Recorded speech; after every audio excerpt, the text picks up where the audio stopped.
Today, boys, we're going to be reacting to videos that age like milk. I'm going to take an educated guess and say I know probably all of these. There might be one or two that I don't know or I vaguely know of, but also if it sounds like I'm dying, I have the man flu, so that's basically the Black Plague. These are times when YouTube videos aged like milk, making what once seemed loud. harmless and inspiring later become There you painfully go. ironic. Okay. My name is Ryan, and we're gonna start off with Dogpack404's videos that instantly Mr. Beast! viral after he claimed to expose the dark side of the world's most famous I actually don't even YouTuber. know what the aftermath of this was. All I know is that it happened. I was like, oh, Mr. Beast is bad? Okay.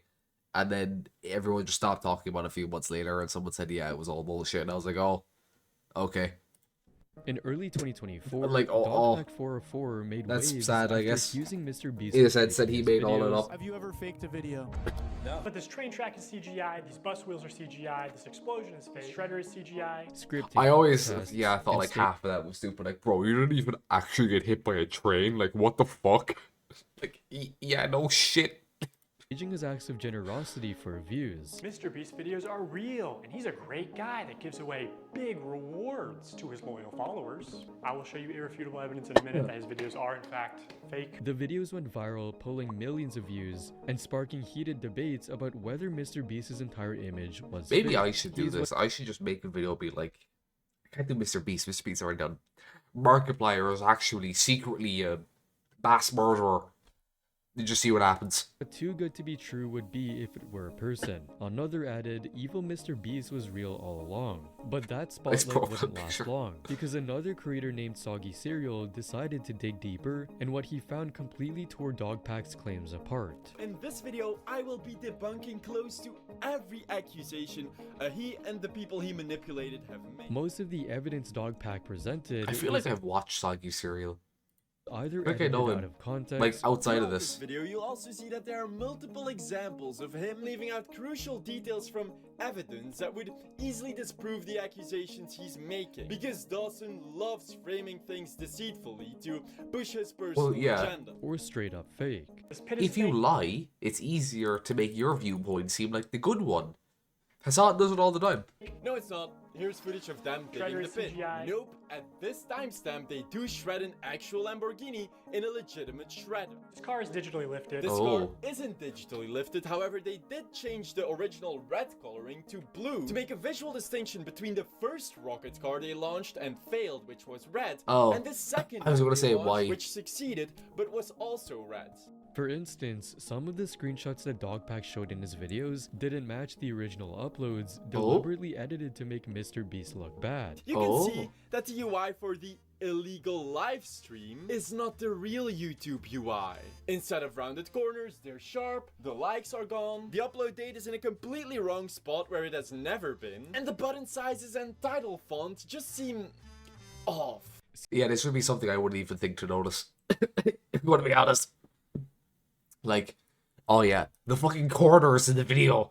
That's where it is. Like, I don't have that level of autism, man. Seeing Dogpack for who he really was, the internet turned on him, with people leaving comments like, What's he "I doing blindly now?" believe the dog guy," without actually fact-checking Dog guy. anything. But as they always say, the moment you believe you can't be scammed is probably the moment it will happen. And Oh, that Dogpack was was deep. literally all bark and no bite. Soon after, more creators started joining in, showing clear evidence of his manipulation and false claims. Is he like an And just OnlyFans like girl now? that, the videos that were supposed to make his career now sit like sour milk aged Or badly in the OnlyFans sun. dude, After I guess. Dogpack404's expose collapsed under his own lies, PewDiePie's story showed that sometimes a video can age badly just because of PewDiePie.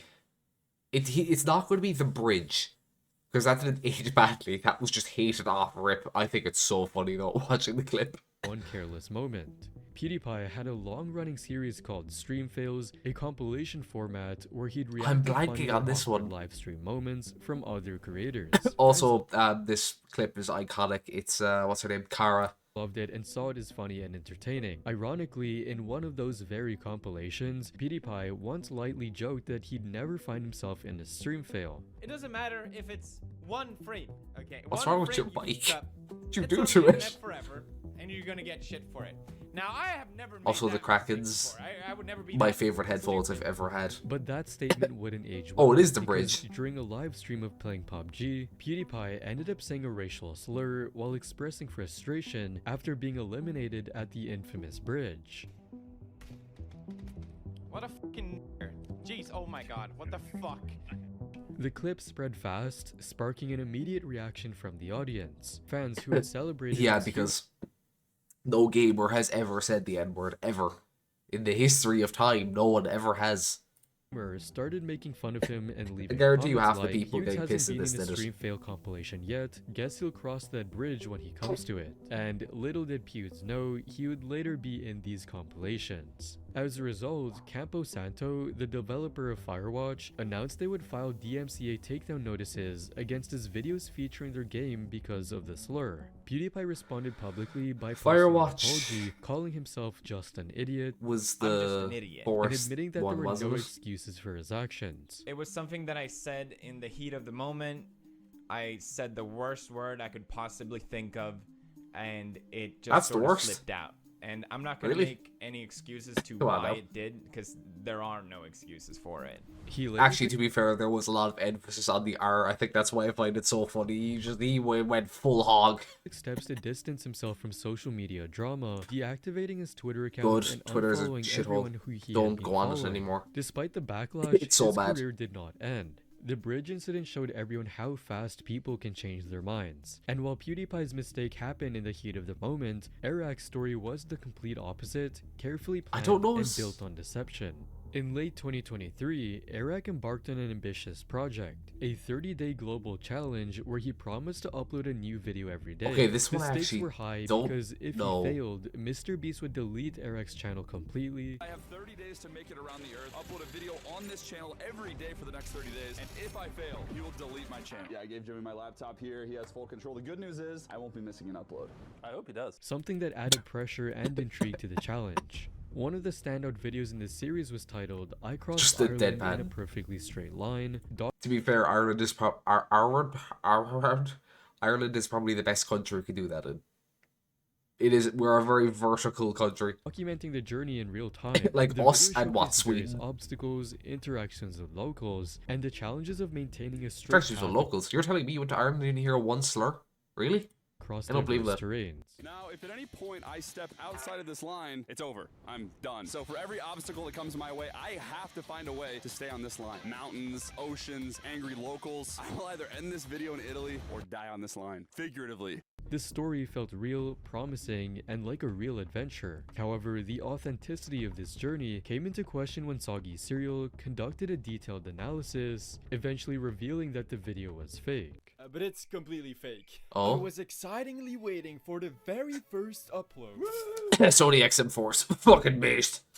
Corsair mouse though, it's kind of cringe. Until 3 minutes into the first episode where the cracks already started to show. For instance, Eric seemed to be driving through the streets of Ireland in this stream, but Soggy saw something odd. The Irish parade in the background wasn't part of his actual trip at all, and instead turned out to be footage from a St. Patrick's Day celebration in Dublin, repurposed to make it seem like he Dublin's was such a there in the shithole, man. moment. This? Well, this is the Dublin It's the Services capital, Tour, but it's which fucking happened horrible. on September It's like our 2nd. London. And then if Like, you go it, to I guess it's episode pretty 3 great place to of get stabbed though. right here, you can clearly see Unless you're the in the, I always get mixed up. I believe it's the north.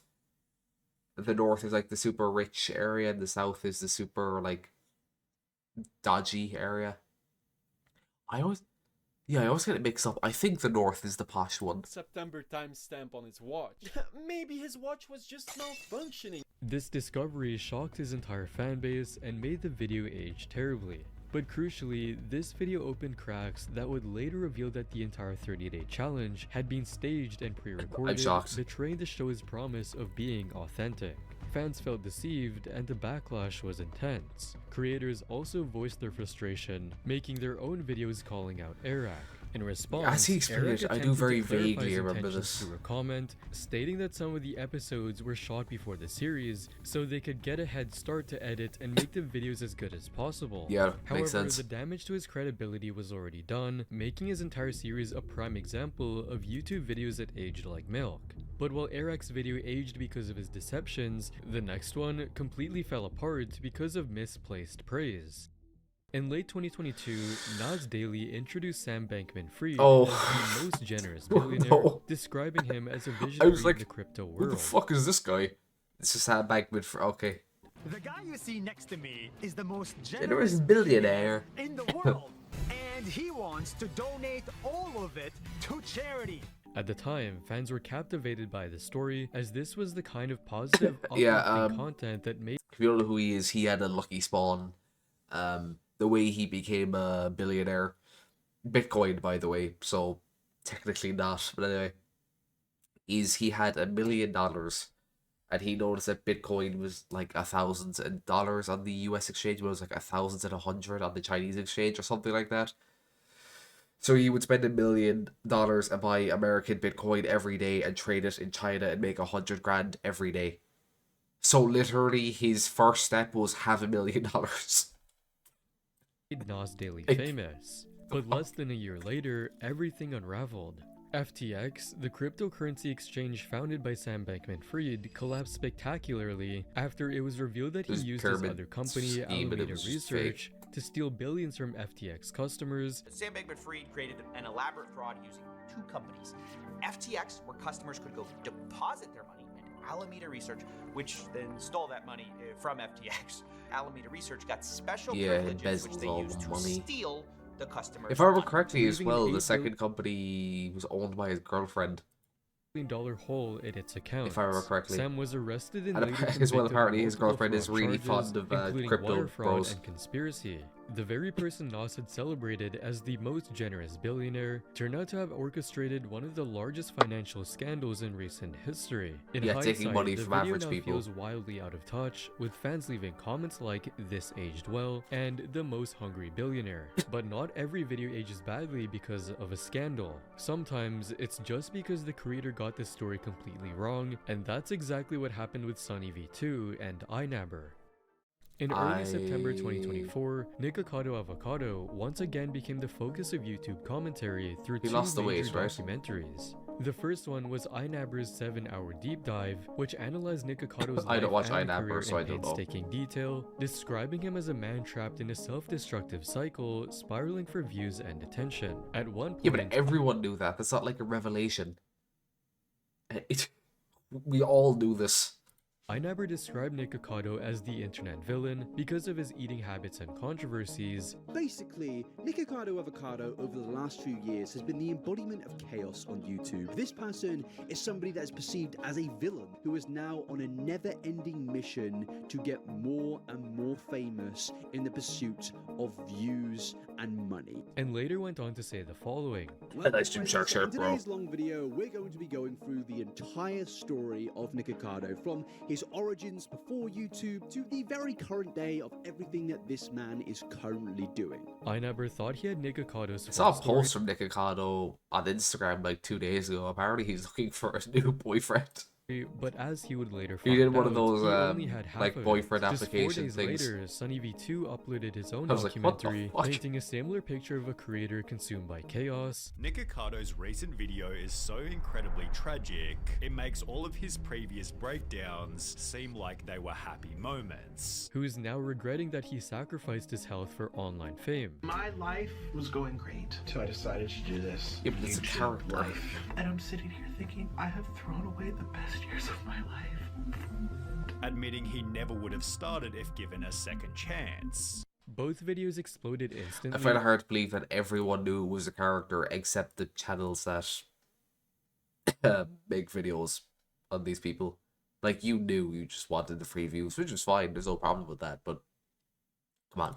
Drawing millions of views and reigniting long-standing debates about Nikocado's downfall. But less than 24 hours later, the entire story was debunked when Nikocado uploaded a new video titled 2 Steps Ahead, revealing that he had secretly lost over 250 pounds. Today I woke up from a very long dream, and I also woke up having lost 250 pounds off of my body. Hell yeah, brother. And most of the footage used in those documentaries was over 2 years old. This hit the internet like a shockwave, making SunnyV2 and iNabber's videos age terribly overnight. As expected, the fallout was quick, as comment sections soon flooded with messages of shock and disbelief. This aged like milk within less than 24 hours. Y'all went to war only to realize he was 2 steps ahead. And while Nick Okado's reveal flipped the entire script on its critics, Colleen Ballinger's case shows what happens when old footage comes back to haunt you. One of YouTube's most beloved... I heard she made a new apology, like, last week. I've yet to see it, but, I heard it's just as bad as the ukulele. Not as entertaining, but as bad. Creators Colleen Ballinger built her because reputation admittedly, of let's be honest, the wholesome, ukulele was really family-friendly funny. videos that entertained millions and made her seem like the kind of creator parents could trust their kids to watch. But that image wouldn't last long. In a resurfaced clip from one of her live Miranda Sings shows, Colleen invited a young boy from the audience on stage for what was meant to be a comedy bit. James, come here, have a seat. Now, since you are my summer bae, I was curious, would you like to go on a date with me right now on stage? I would absolutely love to. However, things quickly escalated when she placed a bag of cheese balls inside her pants and then asked the boy to reach in and grab them. Do you want a cheese ball? I'd love them. I can't believe I'm reaching in there right now. I was going to say, like, whatever, doing a date is a bit, it's weird, but it's nothing, like, that bad. Okay. This is, yeah, alright. The footage this is shit I would do to, like, my girlfriend. You know, I've done this a few times. Except usually I put it in my pocket, but I have very deep pockets, so... Years later, after allegations emerged that Colleen had engaged in inappropriate interactions with underage fans. And suddenly, that funny stage bit wasn't like, this is something you would do anymore. It with an that adult. there was more bad We'll leave it at that. happening, like when she went as far as sending one of her fans her personal underwear. It was so ridiculous and funny, we laughed about it, and I forgot to send them to him. And eventually he tweeted me, asking me for them again. I sent them to him, he put them on over his clothes and posted about them. It was like a big joke within the fandom. Colleen tried to defend herself, saying, I've always given that away word weird is just stuff. like and so triggering. in my mind at the time, this was I just no think of different Five than Nights all at the other Freddy's when I weird hear stuff I fandom. send to my fans as a joke. But for many, the trust was already gone.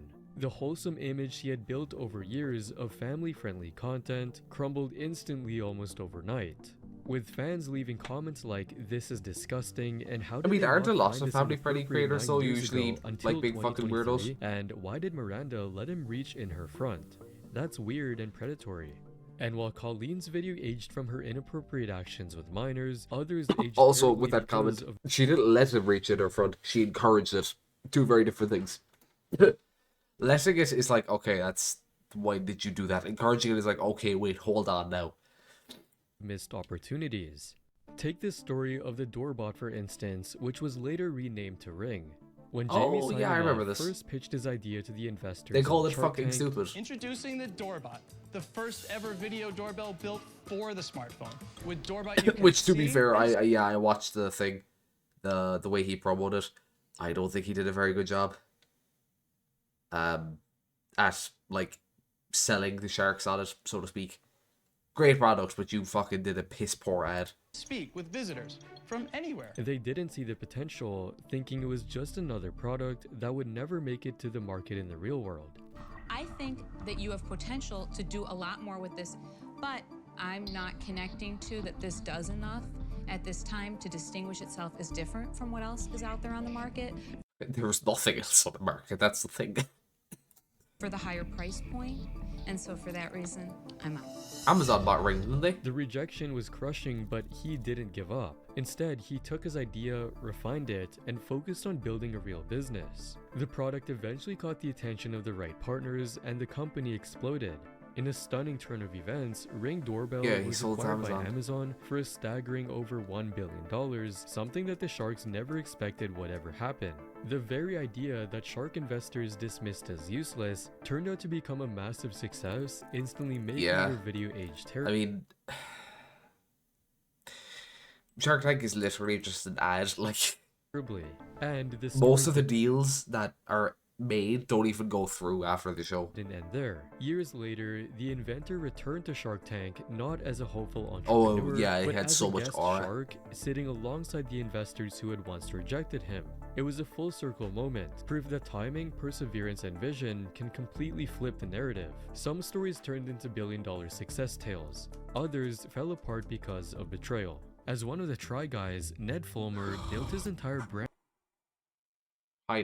around being the wife guy. He idolized his wife in every video. My wife, my wife, my wife, My wife. my wife, my wife, my wife, my wife, my wife, my wife. Showing what appeared to be an unbreakable bond. At one point, they did a video titled Couples Break Up for a Week to see what it was like if they were separated, while keeping it lighthearted and entertaining. Fans loved the concept as it made them feel Ned even more Fulmer's like, what if we connected to the broke up couple. forever? At one point in the video, Ned said the following: I already can't wait for us to get back together. One of the things that I don't like to do is eating by myself. I'm gonna put my wedding ring right next to this super cute picture of us, next to this other super cute picture of us. Seeming to care deeply about the well-being of their marriage. But what he said would later make the whole video age terribly, as behind the cameras, Ned's life told a very different story. In 2022, photos surfaced of him cheating with one of his employees, which completely shattered the loyal image he had built over the years. And suddenly, Couples Break Up for a Week looked completely ironic. Yeah. Fans rewatched past videos, noticing moments that suddenly seemed off, even going as far as making clip compilations to mock him. No, that's a no. No. Okay, you don't want to break up a marriage. No. Ned publicly admitted his mistakes. 3 years ago, I cheated on my wife with my producer. It became a massive public scandal. Is there a public caused figure? A lot of pain. Apologizing for betraying his spouse and the trust of his audience. I broke your trust. I betrayed my spouse. But the fallout was inevitable. He left the Try Guys, and eventually his marriage to Ariel ended after 15 years. While Ned's video aged because of infidelity, the next creator's video aged from something far darker. Boy in a Band, known for his music and educational content, had cultivated a reputation as a creative and socially conscious YouTuber. He often used his platform to share his rap music. Right here, in the dead of night, I'm thinking one of us will die here. Look at that frightened, better not fight it. And other musical projects, mixing entertainment with messages Yeah, that he was challenged in his audience to think PewDiePie First critically. T-Series, Now, right? while many remember Boy in a Band for his talent and style, some of his older content hasn't aged quite as well. One of his notable music videos featured a rap verse in which he says, "I was never taught what laws there are." I was never taught what laws there are. I was never taught what laws there are. Let me repeat. Back then, it sounded like a deep line about personal struggles. To be or fair about though, if you ever actually looked at law, it's I mean, you could break it down, but a lot of it is very, like, it's very pedantic, it's very specific.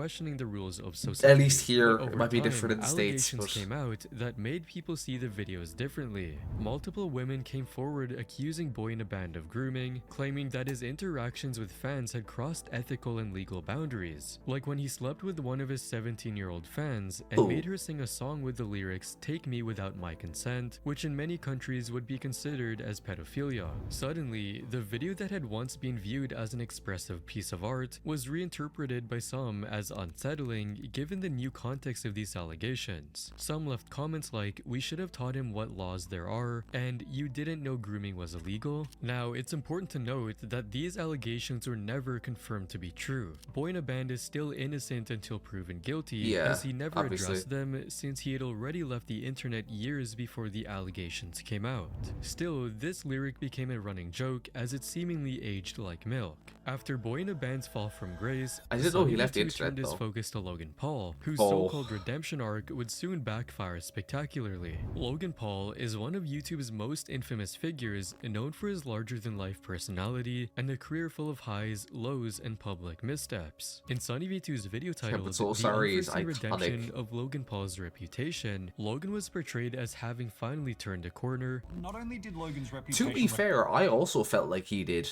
for about 6 months, and then he went to do right back the same shit. So I was like, oh, okay. Cover from rock bottom. It's somehow gone. He should have well just done beyond what Jake recovery, did and to the just point where the never people who used to apologized hate for it have anything now ever. become his biggest fans. Something that captured the attention of many. The video highlighted his attempts to shift his image, embracing charity work. Logan Paul would then upload a video titled "Suicide Be Here Tomorrow," in which Logan explained that he planned on personally contributing in order to help the cause. So I'm pledging to donate $1 million to various suicide prevention organizations. Taking on professional boxing and presenting himself as a more respectable, accountable figure in the public eye. Because Logan now had more time on his hands, during which he would begin planning a new internet endeavor. And this new endeavor would be one of the most significant when it came to repairing his reputation and gaining respect from the wider YouTube audience. Hey yo, what is up? My name is Logan Paul, controversial YouTube star, boxer, ex-vegan, and now I guess podcaster?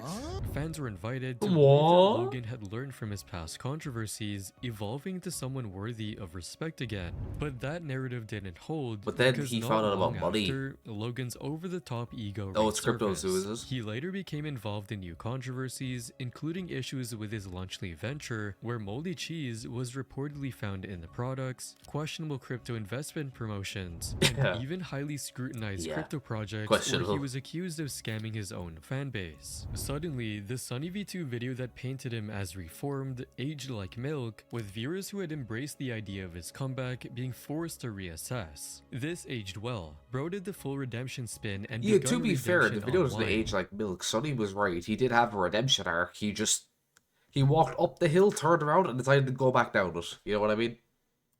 The He was video itself redeemed, became an not for example long. of how fast online narratives can change. From YouTube stars to fitness influencers, Liver the King. next case dives into the world of the Liver I King, don't know what a he's man up who to built his lately. empire on being natty This is a Joe until Rogan the truth thing. came out. I don't Liver King know built what an happened. empire claiming his shredded physique came entirely from ancestral living. Yeah. He showcased a lifestyle of raw meat, intense workouts, and what he called ancestral practices, presenting himself as the ultimate like injecting example TRT of natural and human Tren. potential. Fans were captivated, leaving That's what him cavemen used to heartwarming do. messages like, love this, I love the positive vibes, hard work, and enjoying the results. This is what life is about. Awesome, I just subscribed to your channel, Liver King, you're an inspiration. However, the video that would later age the worst was one of his high-profile interviews with Logan Paul, where he empathetically claimed to be completely natty, which means that he was 100% natural and that he never used steroids or enhancements. There's a lot of subprimals that are convinced that Liver King is taking steroids. Broadly You think speaking, if you look like you have a pump if I was on 24/7, steroids, you're I'll on have these fucking steroids. appendages down. Like, I mean, also he is a steroid god, which, like, come on. These legs have legs. Do you see how fucking little my fucking legs are? At the time, every statement reinforced I mean, the idea you could that just his not body train was them. earned purely through discipline, diet, and lifestyle. But in 2022, leaked emails revealed the ugly truth. Yeah, well, also he's that spending like Liver King 10 was grand a spending month. over $11,000 a month Yeah. on performance-enhancing drugs. Suddenly, the interview where he claimed to be natty became the centerpiece of ridicule. Even after the discovery, Liver King attempted to respond publicly, but his apology only made things worse. How did he get the money again? It was like he was his wife was a dentist or something, and it was some weird shit. Instead of sincerely addressing the deception, he spent a lot of time bragging about his wealth and the empire he had built. I've stated that this is a complicated as fuck topic, at least to me it is, because before social media, I was rich and anonymous, and after social media, I'm still rich, but no longer anonymous, and I never expected this kind of exposure. Framing the steroid use as just another part of his lifestyle. I mean, it could be. The thing is, when it comes to like fake natties, most people don't actually give a fuck if you're on steroids. Most people couldn't care less. It's if you lie about it when it pisses people off. It's like no one cares that Noel Dazel is on steroids. No one gives a fuck, because Noel is like, yeah, I'm on gear, like no shit. But then you have people like Farhat, whatever, and like Liver King, who are so clearly on gear to anyone who just has a brain. Well, not has a brain, but anyone who's like familiar with the field. But people who aren't don't know that, so then they try and they get disappointed that they don't, like, what Farhat said he cheat. Like, Farhat's using him specifically. his physique isn't well, it is insane, but it's not like Liver King insane, you know, like it's achievable natural. But after like 10 to 15 years and not necessarily top tier genetics, but at least above average. But he was like, oh yeah, I got it in a year by doing fucking pull-ups with a broom on a ladder. It's like, oh yeah, sure, okay, whatever. It's the same with Liver Kings. It's like, oh yeah, I became like a fucking Jack Hanma by throwing javelins and eating testicles. It's like, what? Like, to me, and to most people I know, it's like, that's fucking stupid. But to like people who don't know about it, it's like, oh, okay, that makes sense. Steroids. And yes, I'm on steroids, monitored and managed by a trained hormone clinician. Rather than regaining trust, the attempt further damaged his credibility, making the I'm Natty interview look even worse in hindsight. A video that had once inspired millions now was full of lies and poor judgment. I'm also convinced he's on other things, videos he had made during his at least in his Natty recent era videos. to age like milk. However, even honesty can age badly, as Joe Rogan found out when one of his most inspirational interviews turned into a chilling cautionary tale. Sheldon Johnson had spent 25 years in prison after being convicted of serious crimes. Joe Rogan's interview framed him as a man who was wrongfully convicted for murder and manslaughter. I think that there's a mistake here because it says that he was sentenced to 50 years. I will say this, that he received a sentence that far eclipses a sentence that would be commonly doled out for murder or manslaughter. But had changed after serving his time in prison. The conversation focused on his personal growth. He's someone that's taken responsibility for what he did, and I think is a living example of what can happen if someone's life is worth just throwing away and putting behind bars so that they can rot in a dank cell, because he would have been 70 years old. With Josh Dubin, an attorney who had brought him on the show, going as far as describing him as the following.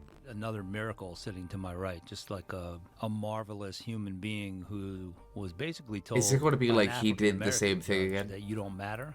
For viewers, it was a powerful story of redemption, but just 38 days after the interview aired, everything fell apart. Sheldon Johnson was arrested again, this time for murder. Wow. He boasted about turning his life around after getting out of prison. Murder, manslaughter, and criminal possession of a weapon.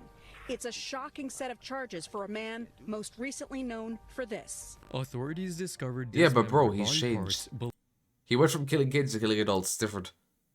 Belonging to 44-year-old Colin Small inside of Johnson's apartment in the Bronx, New York. He was charged with murder, manslaughter, illegal possession of a weapon, and concealment of a human corpse. Johnson pleaded not guilty at his arraignment and was remanded into custody without bail. The man whose story had been celebrated as a proof of change had returned to a life of violence, making the video that was meant to inspire trust and hope instantly age like milk. Joe Rogan's episode fell apart because of the person he gave the platform to, but EDP445's downfall was entirely his own doing.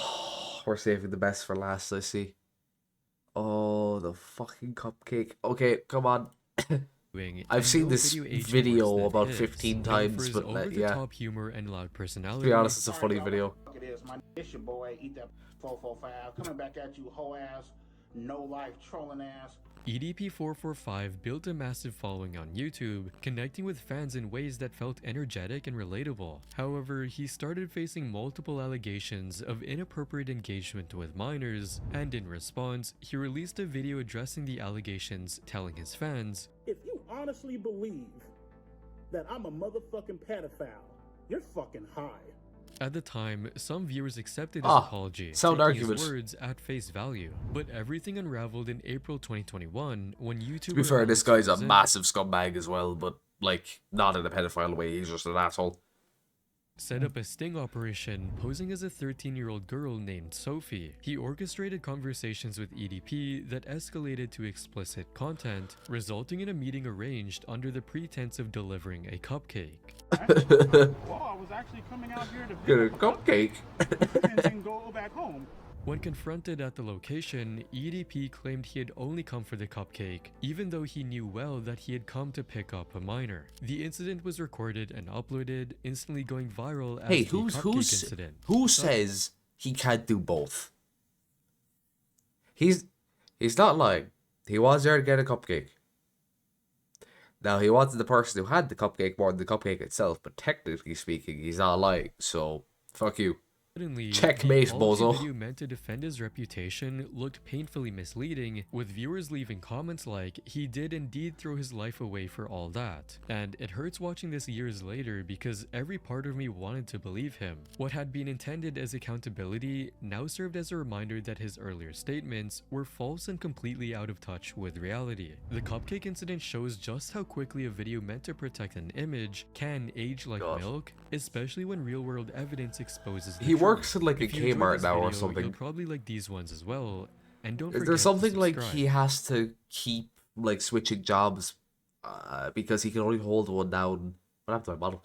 He can only hold one down for like a few months before the employers find out what happened, and they're like, oh well, you know, we can't have you here, get out. And then he keeps switching.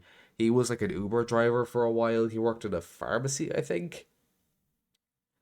And then, yeah, the most recent photo I saw is he's working in like a Walmart or a Kmart or some shit like that. So, you know, he's doing whatever. He's just existing basically.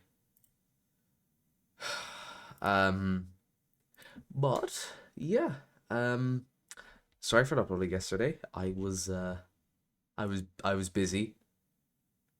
I was only supposed to be busy for about 3 hours. It ended up being 12. So I didn't have time. But yeah, we're good now.